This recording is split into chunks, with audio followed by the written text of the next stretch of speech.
Hello friends, சிறகுகள் சீரியலில் அடுத்து என்ன நடக்குது அப்படின்னு பார்த்தாக்கா, போலீஸ் வந்து நம்ம தர்மதுரைக்கு ஃபோன் பண்ணுறாங்க. நம்ம தர்மதுரையோ அந்த ஃபோன் கால் அட்டன் பண்ணி, சொல்லுங்கள் காமாட்சி மளிகை கடை தான், உங்களுக்கு என்ன வேணும், எங்கே வேணும்னு சொல்லுங்கள், நாங்களே வந்து டோர் டெலிவரி பண்ணிடுறோம் அப்படின்ற மாதிரி நம்ம தர்மதுரை வந்து சொல்லிட்டு இருக்க. நீங்கள் டோர் டெலிவரி தான் பண்ண வேண்டாம், நீங்கள் வந்தால் தான் இதுக்கு ஒரு சொல்யூஷன் கிடைக்கும், நீங்கள் உடனே T2 போலீஸ் ஸ்டேஷனுக்கு வாங்க அப்படின்ற மாதிரி நான் இன்ஸ்பெக்டரை பேசுகிறேன் அப்படின்னு சொன்ன உடனே நம்ம தர்மதுரைக்கு என்ன நடக்குது, யார் எதுக்காக நம்மளை வர சொல்கிறாங்கன்னு ஒன்றுமே தெரியாமல் ஒரு நிமிஷம் ஷாக் ஆயிட்டாங்க. ஆனால் இதுக்கு காரணம் யாரு? செல்லதுரை. இவர் தான் வந்து தேவையில்லாமல் அந்த வீட்டில் இருக்கிற காசை எடுத்துகிட்டு போயிட்டு நான் அதை பண்ணுறேன் இதை பண்ணுறேன் அப்படின்னு சொல்லிட்டு ஒட்டுமொத்த காசையும் இழந்துட்டு இப்போது அந்த காசை வந்து திருப்பி கொடுக்கணுமே அப்படின்றதுக்காக வீட்டோட பத்திரத்தை எடுத்துகிட்டு போய் யாரோ ஒருத்தர்கிட்ட அடமானம் வைக்க போயிருக்கிறாங்க. அதனால் இப்போ அவங்க வந்து போலீஸ்கிட்ட மாட்டிகிட்டு இருக்காங்க. எனக்கு அந்த வீட்டோட பத்திரம் அவர் பேரில் இருந்தால் தானே அவர் அடமானம் வைக்க முடியும், அவங்க மற்றவங்க பேரில் இருக்கும்போது எப்படி இவர் அடமானம் வைக்க முடியும் அப்படின்ற மாதிரி அந்த ஃபைனான்சியர் வந்து இவங்களை வந்து பிடிச்சி போலீஸில் ஒப்படைச்சிட்டாங்க. இதனால் அவர் என்ன பண்ணுறாரு, நம்ம தர்மதுரையுடைய நம்பரை கொடுத்து இவருக்கு ஃபோன் பண்ணி வர சொல்லுங்கள், அவர் என்னுடைய தம்பி தான், இது எங்கள் வீட்டு பத்திரம் தான், நான் என்ன சொன்னாலும் நீங்கள் புரிஞ்சுக்க மாட்டேன்றீங்களே அப்படின்ற மாதிரி செல்லதுரை வந்து போலீஸ்கிட்ட சொல்ல, போலீஸும் வந்து நம்ம தர்மதுரைக்கு வந்து ஃபோன் பண்ணி சொல்கிறாங்க. ஆனால் இப்போது இந்த பத்திரத்தை எடுக்க போகிற விஷயம் நம்ம பார்வதிக்கு தெரியும்.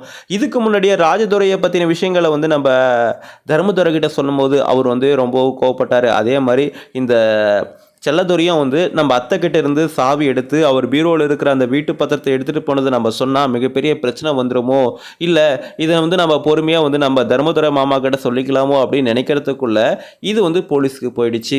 இப்போது அடுத்த கட்டமாக என்ன நடக்க போகுது, இவர் வந்து வேறொரு வீட்டோட பத்திரத்தை வச்சு வந்து இங்கே வைக்க பார்க்குறாரு, அவர் பேரில் இல்லாத ஒரு பத்திரத்தை வச்சு அவர் வந்து காசு வாங்க பார்க்குறாரு அப்படின்னு சொல்லிட்டு போலீஸில் வந்து கைது பண்ணிட்டு இருக்காங்க செல்லதுரையை. இதை வந்து நம்ம தர்மதுரை போயிட்டு, இல்லை இவர் என்னுடைய அண்ணன் தான், இது எங்கள் வீட்டு பத்திரம் தான், இவர் எங்கள் வீட்டு பத்திரத்தை தான் வந்து இங்கே அடமானம் வைக்க வந்திருக்கிறாரு, அதனால் எந்த விதமான தப்பும் இல்லை, நீங்கள் அவரை வெளியே விடலாம் அப்படின்னு சொல்லிட்டு நம்ம தர்மதுரை தான் வந்து செல்லதுரையை வந்து ஜெயிலேருந்து வெளியே கொண்டு வர போகிறாங்க. ஆக மொத்தம் இந்த விஷயம் கூட நம்ம தர்மதுரை இந்த வீட்டில் இருக்க யாருக்கிட்டையுமே சொல்லாமல் அப்படியே மூடி மறைச்சிருவாங்க.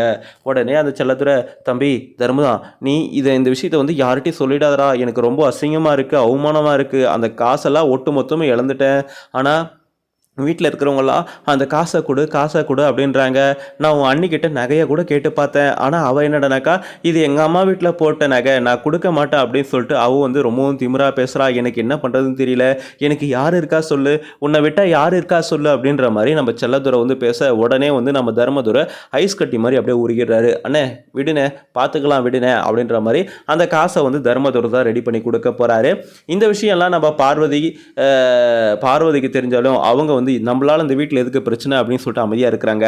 ஆனால் இந்த விஷயம் வந்து நம்ம பார்வதிக்கு தெரியும்.